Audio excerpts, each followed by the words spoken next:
Saya persilahkan Saudara Dekan Fakultas Teknologi Pertanian, Institut Pertanian Bogor, Profesor Dr. Insinyur Kudang Boro Seminar, Master of Science, untuk membacakan riwayat hidup yang amat terpelajar, Profesor Dr. Insinyur Winiati Puji Rahayu, Magister Sains. Assalamualaikum warahmatullahi wabarakatuh. Selamat pagi dan salam sejahtera untuk kita semua. Akan saya bacakan riwayat hidup singkat Profesor Dr. Insinyur Winiati Puji Rahayu MS.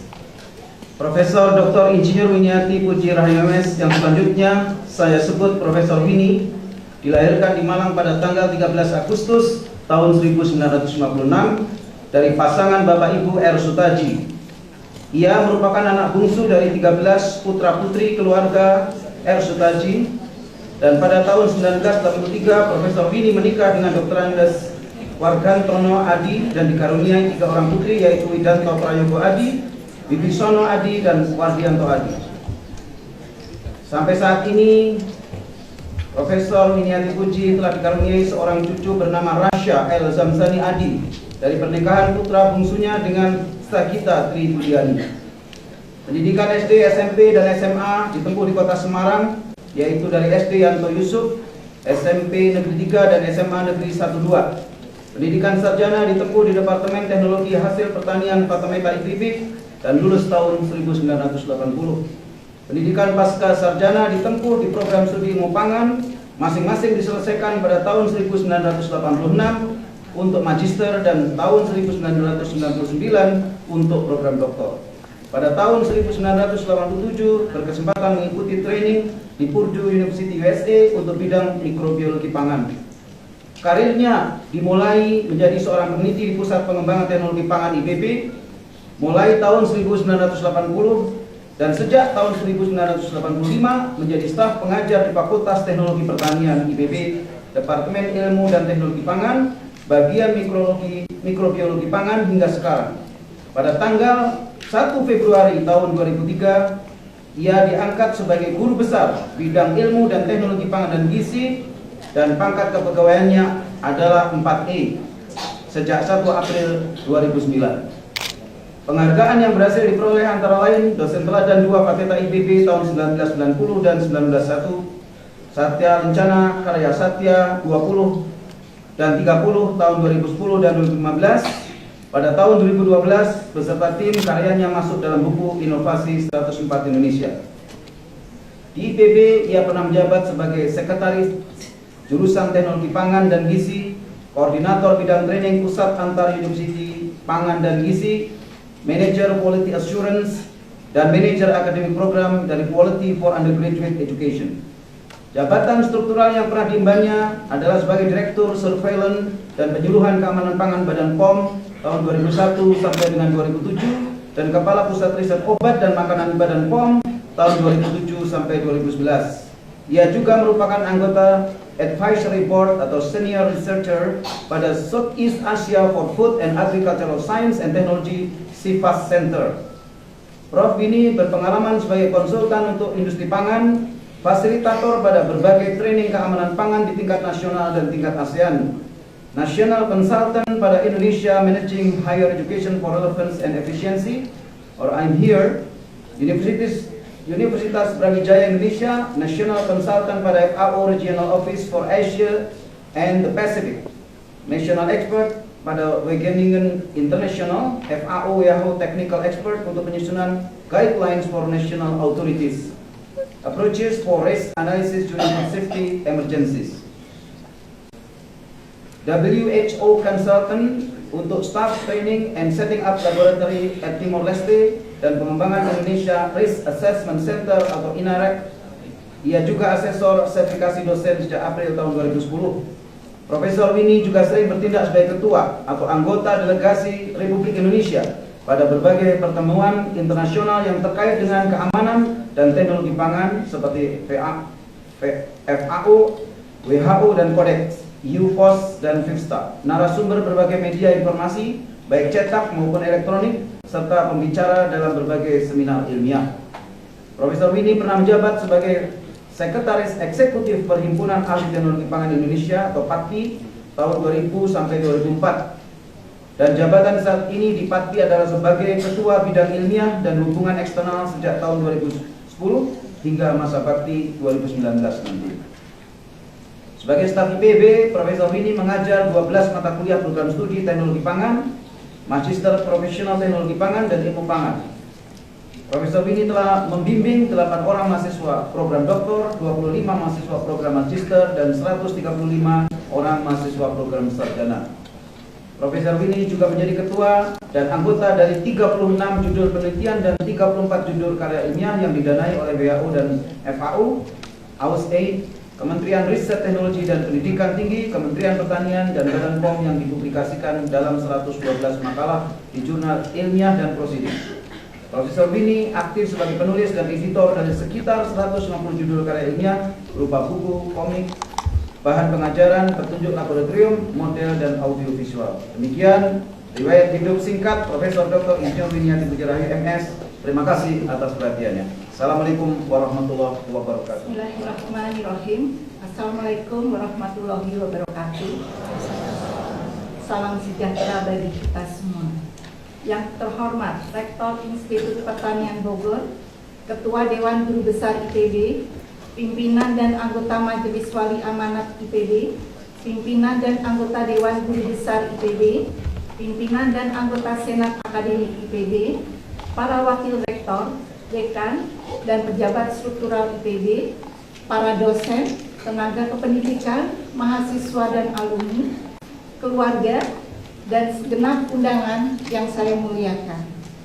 Puji syukur kami panjatkan kehadirat Allah Subhanahu wa Ta'ala atas perkenannya kita semua dapat bertemu pada acara orasi ilmiah guru besar dalam keadaan sehat walafiat. Perkenankanlah saya pada kesempatan ini untuk menyampaikan orasi ilmiah dengan judul Peningkatan Keamanan Pangan dalam Upaya Melindungi Kesehatan Masyarakat Indonesia. Materi orasi dengan topik keamanan pangan merupakan topik yang saya minati sebagai wahana pengembangan ilmu yang telah saya tekuni dalam kurun waktu yang cukup lama, khususnya sejak tahun 2001. Materi ini berisi kompilasi perjalanan ilmiah saya di bidang ilmu dan teknologi pangan bersama rekan seprofesi, mahasiswa, dan masyarakat. Harapan saya, dengan penyajian orasi ilmiah mengenai keamanan pangan, kepedulian kita terhadap keamanan pangan akan bertambah baik, tidak saja dalam hal pengetahuan, tetapi menjadikan keamanan pangan sebagai budaya kita.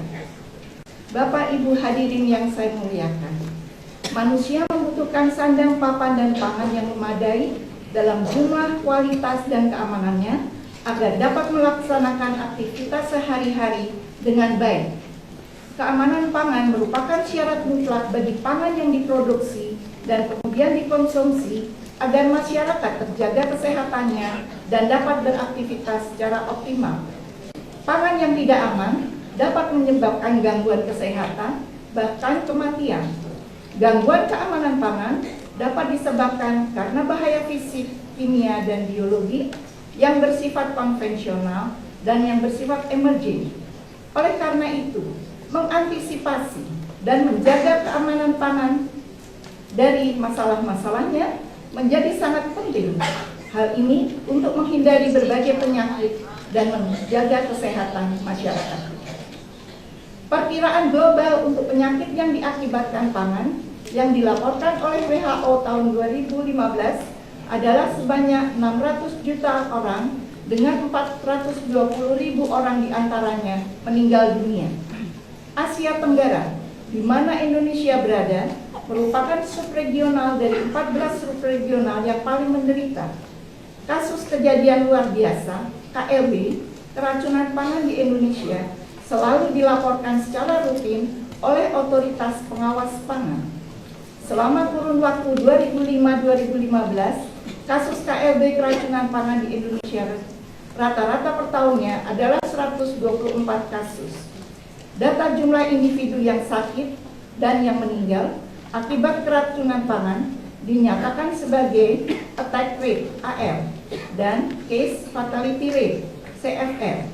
Persentase nilai AR dan CFR mengalami fluktuasi setiap tahunnya dengan rata-rata AR 38% dan nilai CFR 0,58%. Pada KLB keracunan pangan tersebut, agen penyebab yang terkonfirmasi baru sekitar 11%, dan masih terdapat 54% dari total kejadian yang tidak diketahui agen penyebabnya. Mengetahui penyebab keracunan pangan sangat penting agar kerugian kesehatan dan kerugian ekonomi dapat dihindari. Kemungkinan sakit karena mengkonsumsi pangan yang tercemar berdasarkan prevalensi 2 sampel, yaitu otak-otak dan siomay dari 35 sampel pangan jajanan anak sekolah PJAS yang terkontaminasi oleh Staphylococcus aureus dengan jumlah bakteri 890 hingga 2.200 koloni forming unit per gram adalah satu kasus untuk setiap 972 porsi. Estimasi biaya kerugian ekonomi karena KLB keracunan pangan di Indonesia pada tahun 2013 adalah 1,2 triliun rupiah. Kerugian ekonomi ini hampir sama dengan biaya kerugian ekonomi akibat keracunan pangan di Belanda yang setara dengan 1,1 triliun rupiah dan di New Zealand yang setara dengan 900 miliar rupiah. Bapak Ibu hadirin yang saya muliakan, kemungkinan bahaya mikrobiologi pangan, terutama pada pangan yang dikonsumsi oleh anak sekolah, perlu mendapat perhatian serius. Hasil pengawasan PJAS pada tahun 2013 oleh Badan POM pada sekitar 15.000 sampel menunjukkan masih ada 19% yang tidak memenuhi syarat. Penyebab utama tidak terpenuhi syarat tersebut adalah karena cemaran koliform dan angka lempeng total. Di samping itu, ada potensi bahaya Escherichia coli, Staphylococcus aureus, Salmonella, dan Clostridium perfringens. Sebagai contoh, temuan cemaran mikroba pada pangan siap saji yang dijual di lingkungan sekolah menunjukkan bahwa pada gado-gado pernah terdeteksi Escherichia coli sebanyak 1,7 kali 10 pangkat 5 koloni forming unit per gram. Pada bakso dan soto ayam yang selalu disajikan panas, total mikrobanya relatif rendah dan tidak mengandung E. coli. Pemanasan yang cukup dapat mengeliminir keberadaan bakteri patogen. Sedangkan pembuatan dan penyajian gado-gado kebersihan untuk menghindari kontaminasi silang harus lebih diperhatikan. Penggunaan sambal untuk ditambahkan pada PJAS dilakukan pada 77% PJAS berbasis ikan yang dijual di lingkungan sekolah. Risiko cemaran mikroba pada bahan baku sambal, yaitu pasta cabai merah, dapat disebabkan karena penanganan yang tidak tepat. Sekitar 75 pedagang menyimpan pasta cabai merah yang tidak habis dijual untuk dijual lagi pada hari berikutnya tanpa es. Dan terdapat 62,5% sampel cabai merah yang mengandung E. coli, hingga penanganan dan masakan sambal harus dilakukan dengan kecukupan panas yang memadai. Sisi baiknya, pada penelitian pangan siap saji yang dilakukan pada tahun 2015, tidak dijumpai kontaminasi Listeria monocytogenes, Salmonella, dan Vibrio pada 35 sampel PJAS yang dijual di lingkungan sekolah di Kota Bogor. Demikian juga halnya terhadap 65 sampel PJAS berbasis ikan dan 30 sampel kerang tidak dijumpai kontaminasi Listeria monocytogenes. Namun masih ada kontaminasi mikroba lain. Penelusuran pada 60 orang pedagang pangan berbasis ikan menunjukkan bahwa 22 lokasi penjualan PJAS masih perlu ditangani dan 26 pedagang tidak melaksanakan praktek pengolahan yang baik karena tidak adanya akses air yang digunakan untuk mencuci tangan dan peralatan. PJAS yang berupa minuman juga tidak lepas dari kemungkinan bahaya mikrobiologi. Pada tahun 2012 dan tahun 2013, minuman es yang tidak memenuhi syarat, laporan dari Badan POM, angka koliform dan angka lempeng total sebanyak 41 dan 47%. Studi terhadap 90 orang pedagang minuman es yang menggunakan tambahan hancuran es untuk minumannya menunjukkan masih ada 6,5 pedagang yang tidak mendidihkan air pump dan air sungai, dan masih terdapat 8% pedagang yang tidak patuh terhadap cara produksi pangan yang baik. Khusus untuk beras yang berasal dari pangan olahan, maka konsumen harus memperhatikan label pada kemasan pangan. Evaluasi terhadap tingkat pemenuhan persyaratan label produk pangan dari UMKM pangan menunjukkan tingkat pemenuhan teknis pencantuman label untuk produk tepung dan hasil olahannya, produk olahan biji-bijian dan umbi, serta produk minuman ringan dan minuman serbuk berturut-turut 72, 72, dan 74%. Bapak Ibu hadirin yang saya muliakan, berikut ini adalah strategi pengendalian permasalahan keamanan pangan yang sudah kita pelajari. Yang pertama, perkuatan sistem manajemen keamanan pangan. Dalam membangun sistem keamanan pangan nasional yang kuat, utamanya untuk Indonesia, negara harus mengupayakan peningkatan kapasitas ilmiah dengan ketersediaan laboratorium yang lengkap dengan peralatan yang memadai, surveillance keamanan pangan, kapasitas respon emergensi, dan pengetahuan SDM tentang keamanan pangan dengan training dan KIP. Upaya untuk penentuan prioritas dalam penyelesaian masalah keamanan pangan dapat dilakukan melalui pendekatan sistem manajemen keamanan pangan berbasis risiko. Penggunaan analisis risiko sangat tepat untuk perbaikan di bidang kesehatan masyarakat dan sebagai dasar pengembangan perdagangan pangan global. Analisis risiko juga digunakan untuk mengembangkan estimasi risiko terhadap kesehatan, mengidentifikasi dan melakukan tindakan yang sesuai untuk pengendalian risiko, dan mengomunikasikan risiko dan tindakan yang perlu diterapkan.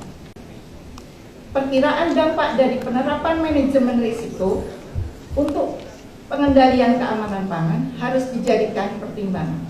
Pilar keempat dari analisis risiko adalah kajian risiko komparatif. Kajian risiko komparatif dikenal juga sebagai ranking risiko atau atribut risiko yang digunakan oleh manajer risiko untuk pengambilan keputusan. Saat ini, di Indonesia telah tersedia Pusat Kajian Risiko Keamanan Pangan, INARA, yang dikoordinasikan oleh Badan POM Republik Indonesia. Keberhasilan kerja INARA sangat ditentukan oleh kualitas manajer, pengkaji, dan pekomunikasi risiko. Tentunya peningkatan kemampuan SDM dalam INARA harus dilakukan dengan mengikuti perkembangan keamanan pangan regional dan global. Yang kedua, investigasi KLB keracunan pangan yang lebih baik. Investigasi KLB keracunan pangan perlu dilakukan untuk mengetahui agen penyebab, mengidentifikasi faktor risiko, dan memperkirakan besaran risikonya. Mekanisme untuk investigasi KLB keracunan pangan telah dilakukan berdasarkan Permenkes nomor 2 tahun 2013 dan pengambilan sampel pangan untuk analisis dilakukan berdasarkan Peraturan Kepala Badan POM tahun 2009. Namun, dalam mengetahui identitas penyebab KLB keracunan pangan, masih banyak yang harus ditingkatkan, baik SDM maupun fasilitas laboratorium. Ketiga, pengembangan metode analisis mikrobiologi. Berdasarkan laporan masalah keamanan pangan mikrobiologi tersebut, ditemukan bahwa bahaya mikrobiologi yang terkonfirmasi masih terbatas pada beberapa jenis mikroba saja, utamanya coliform dan E. coli. Sedangkan masalah dalam penanggulangan KLB keracunan pangan adalah belum diketahuinya agen penyebab KLB keracunan pangan. Hal ini mendorong untuk dilakukan analisis jenis mikroba yang lebih beragam sesuai dengan jenis pangannya dan penggunaan metode analisis yang cepat, tepat, dan akurat.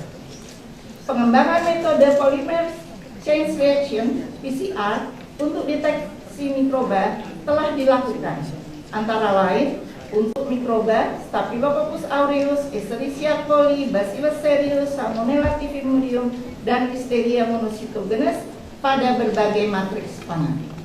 Metode isolasi DNA, optimasi penggunaan PCR, serta penentuan limit deteksi merupakan hal yang diteliti antara lain. Pengembangan metode deteksi dan kuantifikasi mikroba patogen sampai tingkat serotype dibutuhkan agar tindak lanjut temuan yang diambil dapat lebih tepat. Perkembangan lebih lanjut dari real-time PCR adalah dengan metode pulse field electrophoresis. Namun, akhir-akhir ini pun teknologi tersebut mulai ditinggalkan dan mikroba patogen dideteksi menggunakan next generation sequencing dengan mendeteksi whole genome sequencing (WGS). Pada WGS, DNA mikroba dimurnikan, dilabel, disekuen, kemudian hasilnya dianalisis dan divisualisasikan menggunakan perangkat bioinformatika. Metode WGS dinilai mempunyai kelebihan karena mampu mendeteksi serotype dari berbagai jenis mikroba patogen pada waktu yang bersamaan. Di negara lain, teknik WGS telah digunakan untuk surveillance keamanan pangan, pengujian hasil inspeksi pangan, investigasi kasus KLB keracunan pangan, dan pengembangan teknologi pangan. Agar dapat mengikuti perkembangan teknologi global, diharapkan pemerintah dapat terus-menerus mengadakan program peningkatan kemampuan SDM di samping melengkapi fasilitas analisis di lembaga pengawas, lembaga penelitian, dan juga di perguruan tinggi. Keempat, penerapan cara produksi yang baik bagi UMKM pangan. Pengendalian masalah keamanan pangan harus dilakukan oleh produsen sejak pangan diproduksi di ladang hingga pangan siap dikonsumsi. Konsep farm to table.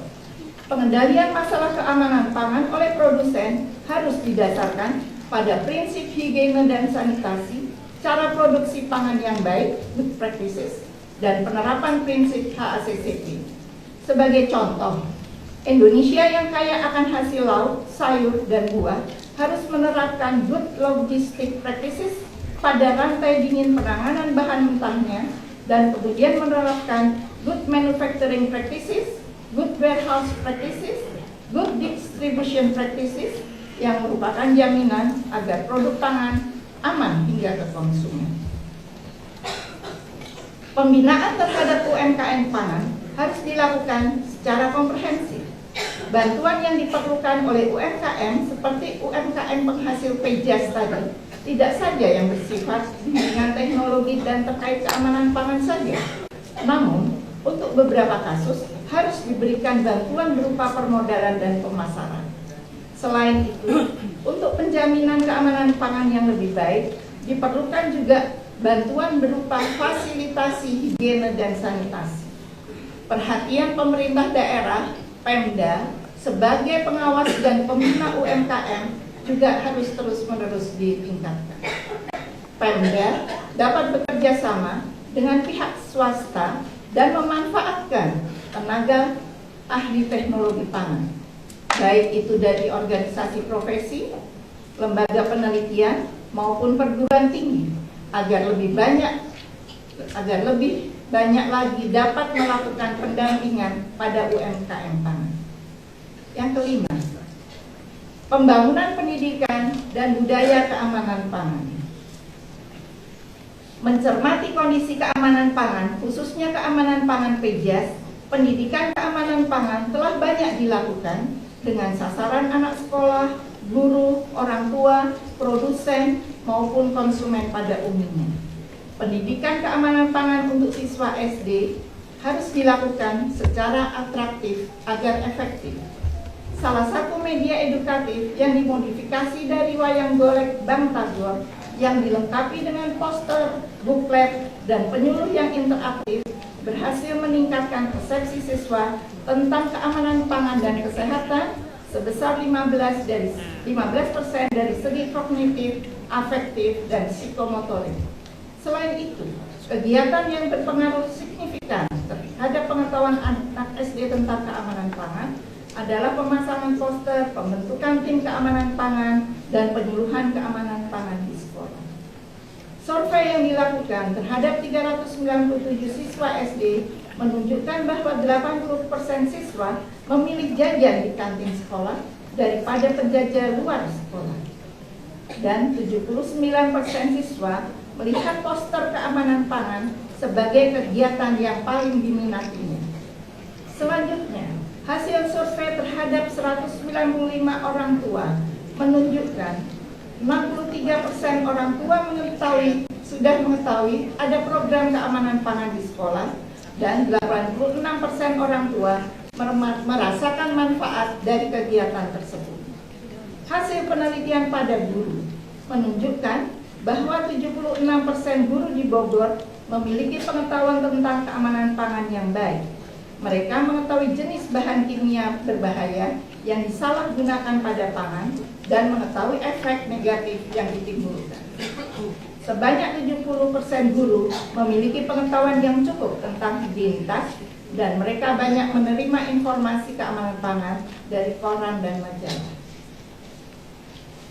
Pendidikan keamanan pangan dengan sasaran produsen pangan secara terstruktur telah dilakukan sejak tahun 2003 melalui program Piagam Bintang Keamanan Pangan Food Star Award. Program ini dikembangkan atas kerjasama Badan POM, Kementerian Perindustrian, dan Institut Pertanian Bogor. Namun, cakupan program ini masih perlu terus diperluas untuk pedagang dan lingkungan sekolah. Karena kondisi PEJAS di 20 provinsi di Indonesia baru 28% diantaranya yang sudah memiliki pengetahuan keamanan pangan yang baik. Program pendidikan keamanan pangan dapat menjadi sarana untuk meningkatkan pengetahuan keamanan pangan secara menyeluruh. Program Good Consumer Practices yang dilakukan secara konsisten, terstandar, terkomunikasi dengan baik akan membantu konsumen untuk menerapkan prinsip keamanan pangan agar dapat menyikapi keamanan pangan secara tepat. Pengetahuan yang diperoleh dari pendidikan keamanan pangan tidak selalu berkorelasi dengan perubahan perilakunya dalam penyediaan pangan anak. Contohnya, masih banyak masyarakat yang belum terbiasa mencuci tangan sebelum mengolah maupun sebelum makan. Semoga kita semua sudah menerapkan hal ini. Oleh karena itu, pendidikan keamanan pangan saja belum cukup. Pendidikan keamanan pangan harus menjadi pendorong bagi tercapainya budaya keamanan pangan masyarakat. Budaya keamanan pangan akan menentukan komitmen, gaya, dan kemampuan menyerap program keamanan pangan. Membangun budaya keamanan pangan dapat dimulai dengan menempatkan keamanan pangan sebagai nilai dasar dan akan terrealisasi lebih mudah bila dicontohkan oleh pimpinan pada anggota kelompok. Pada tataran produsen, pemimpin perusahaan harus memiliki visi bahwa budaya keamanan pangan yang kuat dalam perusahaannya akan memberikan manfaat ekonomi usahanya. Bagi masyarakat umum, sebagai konsumen, peran pemuka masyarakat, baik yang formal maupun yang non-formal, sebagai panutan penerapan budaya keamanan pangan harus dapat lebih ditonjolkan. Bapak Ibu hadirin yang saya muliakan, sebagai penutup, keamanan pangan merupakan kondisi dinamis yang dipengaruhi oleh adanya mobilitas orang yang juga akan berakibat pada mobilitas cemaran, termasuk cemaran mikroba yang bersifat emerging. 3 pilar pengawasan keamanan pangan, yaitu produsen, pemerintah, dan konsumen yang sinergi dalam menjaga keamanan pangan, seiring dengan tanggung jawab di bidangnya masing-masing, semakin diperlukan. Produsen harus melakukan pengendalian mutu dan keamanan produknya sebagai wujud dari tanggung jawabnya dalam memproduksi pangan yang aman secara massal. Pemerintah sebagai pihak yang mempunyai otoritas dalam pembinaan dan pengawasan pangan perlu terus-menerus mengikuti dinamika perubahan agar selalu menjadi yang terdepan dalam mengatasi permasalahan keamanan pangan. Konsumen melalui kesadaran akan keamanan pangannya harus dapat dan mau belajar dan mampu menggunakan hak pilihnya untuk mendapatkan pangan yang aman. Demikian juga dengan peran institusi perguruan tinggi di mana kita semua berada dapat ditingkatkan sesuai dengan kompetensi di ilmu dan teknologi pangan, khususnya untuk keamanan pangan.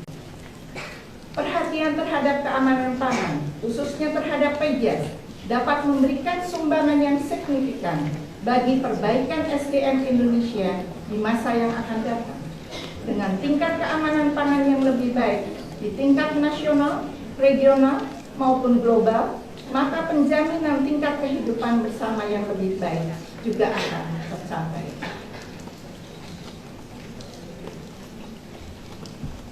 Bapak Ibu hadirin yang saya muliakan, pada kesempatan yang berbahagia ini, perkenankanlah saya mengucap syukur alhamdulillah kehadiran Allah Subhanahu wa Ta'ala yang telah memberi kelancaran lahir batin sehingga saya dapat mencapai jenjang guru besar sejak 2003 yang lalu.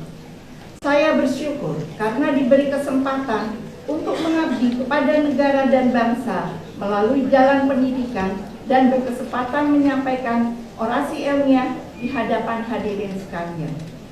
Tentunya, perjalanan saya hingga saat ini tidak lepas dari dukungan, bantuan, kerjasama dari banyak pihak. Maka, pada kesempatan yang berbahagia ini, perkenankanlah saya mengucapkan terima kasih.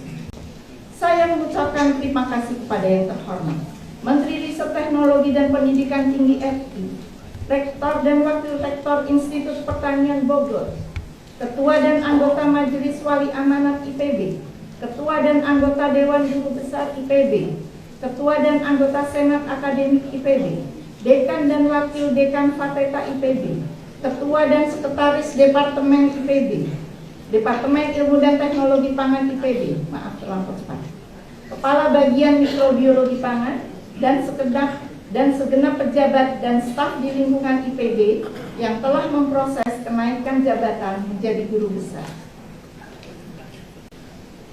Ucapan terima kasih dan penghargaan saya sampaikan kepada guru-guru saya, mulai dari tingkat STK di Tanjung Pinang dan Semarang, SD Santo Yusuf Semarang, SMP Negeri 3 Semarang, SMA Negeri 1-2 Semarang, dan guru-guru saya di IPB. Guru-guru saya di IPB tersebut diantaranya adalah Profesor Dr. F.G. Winarno sebagai Ketua Pembimbing Tingkat Magister dan Sarjana, serta beliau sebagai pengarah karir saya di awal saya bekerja. Kepada Profesor Dr. Srikandi Fardias almarhumah sebagai Ketua Komisi Pembimbing Tingkat Doktor dan anggota Komisi Tingkat Magister. Doa kami kepada Ibu. Untuk Ibu. Kepada Profesor Dr. Betty Sri Laksmi Jenny sebagai anggota Komisi Pembimbing Tingkat Doktor dan Sarjana sekaligus sebagai pemberi masukan pada naskah orasi ilmiah ini. Ucapan terima kasih saya sampaikan kepada Profesor Dr. Suwarno T. Sukarto sebagai anggota Komisi Pembimbing Tingkat Magister, serta Profesor Dr. Latifah K. Darusman almarhumah, Dr. Budiatman Satya Wihadja, dan Dr. Anton Apriantono sebagai anggota Komisi Pembimbing Tingkat Doktor. Ucapan terima kasih dan penghargaan saya sampaikan kepada Profesor Dr. Dedi Fardias yang telah membimbing dan menularkan banyak ide, serta beliau jugalah yang telah memberi masukan pada naskah orasi ilmiah ini. Kepada Profesor Dr. M. Aman Wirakarta Kusuma atas bimbingannya dalam ilmu manajerial dan kesempatan untuk internship bidang mikrobiologi pangan di Purdue University USA dengan bimbingan Profesor Dr. Maribeth Kosim. Bapak, Ibu, dan hadirin yang saya muliakan, saya sangat berbahagia karena bapak-bapak dan pembimbing saya hadir pada acara orasi ilmiah ini. Profesor Winarno, Profesor Aman, Profesor Dedi, Profesor Dr. Anton Apriantono, Dr. Budiatman Satya Wihadja, semua hadir dalam orasi ilmiah. Terima kasih. Ucapan terima kasih dan penghargaan saya sampaikan kepada pimpinan Badan POM RI yang telah memberi kesempatan dan kepercayaan kepada saya untuk mengaplikasikan pengetahuan saya langsung pada masyarakat luas melalui kegiatan surveillance dan penyuluhan keamanan pangan serta riset obat dan makanan di Badan POM sejak tahun 2001 hingga 2011 dan juga sampai saat ini sebagai narasumber.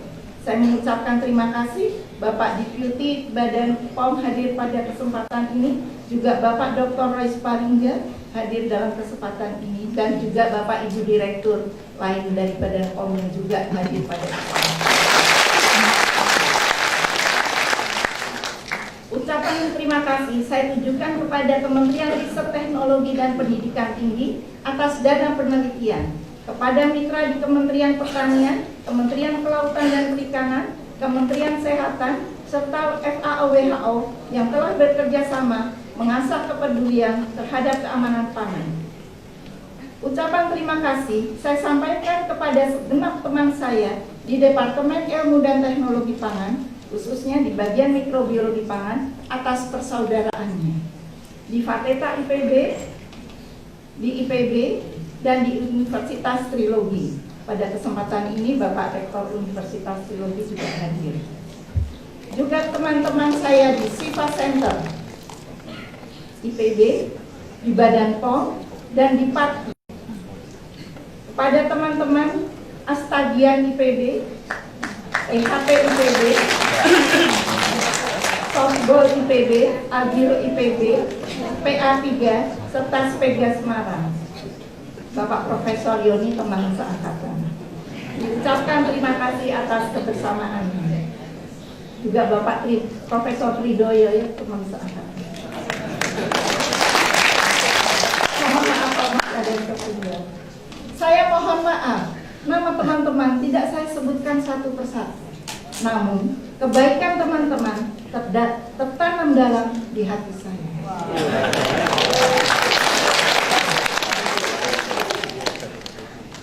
Kepada seluruh anak bimbing saya, baik tingkat sarjana dan pasca sarjana, baik yang sudah lulus maupun yang sedang berjuang. Kepada para asisten akademik saya, terima kasih atas kerjasamanya sehingga kita dapat mengembangkan pengetahuan dan menghasilkan karya ilmiah. Pada kesempatan yang berbahagia ini, saya sampaikan ucapan terima kasih dan kasih sayang yang tulus kepada yang tercinta. Kedua orang tua saya, almarhum dan almarhumah, Bapak Ibu Raden Supadi, atas semua didikannya. Khusus kepada ibu saya, yang juga menjadi seorang guru, di mana beliau menginspirasi saya untuk menjadi guru juga. Kepada 12 orang kakak-kakak saya, beserta keluarga besarnya,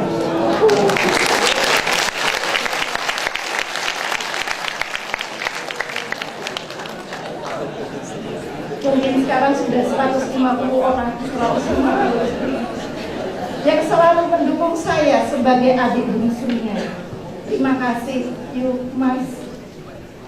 Kepada kedua bapak ibu mertua saya, almarhum almarhumah Bapak Ibu Roberto Adi beserta segenap keluarga ipar, saya ucapkan terima kasih. Kepada suami Dr. Andes Wardantono Adi dan anak-anak saya, Widanto Prayogo Adi, Wibisono Adi, Wardianto Adi, beserta Sagita Tribudiani dan cucu Rasya Elzamzami Adi, saya sampaikan terima kasih, cinta, kasih sayang yang diiringi doa. Semoga Allah Subhanahu wa Ta'ala senantiasa memberi petunjuk untuk jalan hidup yang berkah dan bahagia.